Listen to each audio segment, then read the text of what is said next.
పట్టుదల ఫ్యాక్టరీ పెడతారంట. దాన్ని ఎవరన్నా కొట్టండి చంపండి నేను ఉండా పబ్లిక్ మీటింగ్లో పైకి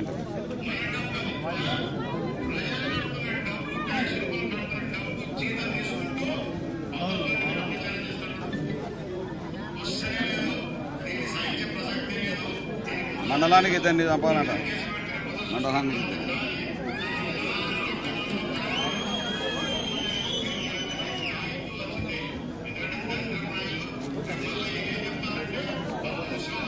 నేను అడుగుతా ఉన్నా, ఇది సోషల్ మీడియాలో ఉంది, ఇది వైరల్ అవుతా ఉంది. ఎందుకు ఆ మనిషి మాట్లాడిన మాటలేంటి? మండలానికి మీరు ఇద్దరిని చంపండి, నేను ఉంటాను, నేను పోలీసులను నేను చూసుకుంటానంటున్నాడు. మీరు దాడులు చేయండి, మీరు దాడులు చేయండి, మీరు చంపండి, పోలీసులు నేను చూసుకుంటాను, కేసులు నేను చూసుకుంటాను అని చెప్తా ఉన్నాడు. విజయోత్సవ సభ పెట్టి మండలానికి ఇద్దరినన్నా కానీ కనీసము చంపండి అని చెప్తా ఉన్నాడు. నేను అడుగుతా ఉన్నా, ఇంత దారుణంగా స్థానిక ఎమ్మెల్యేలు మీటింగులు పెట్టి చంపమని చెప్తా ఉంటే పోలీసులు ఎందుకు కేసు పెట్టడం లేదని అడుగుతా ఉన్నా.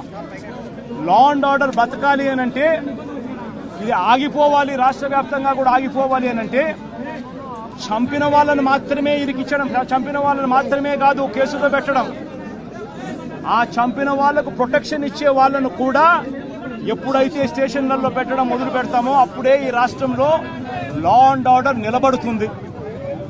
నేను ప్రతి ఒక్కరికి కూడా విజ్ఞప్తి చేస్తా ఉన్నా, ఈ రాష్ట్రంలో పూర్తిగా లా అండ్ ఆర్డర్ చేతులు దాటిపోయే పరిస్థితి రాకమునిపే మేలుకోండి అని చెప్తా ఉన్నా.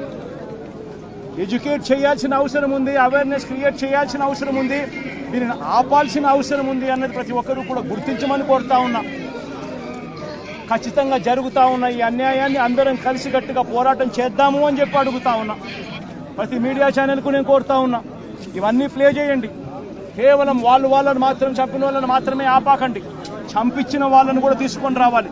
ఈ చంపించిన వాళ్లకు సపోర్ట్ చేస్తా ఉన్న ఈ నారా లోకేష్ అనే వ్యక్తి, ఈ చంద్రబాబు నాయుడు అనే వ్యక్తిని కూడా ముద్దాయిలుగా చేరిస్తే తప్పనించి ఈ రాష్ట్రంలో లా అండ్ ఆర్డర్ బతకదు అని కూడా ఈ సందర్భంగా తెలియజేస్తా ఉన్నా. 59 కేసులు ఉన్నాయి.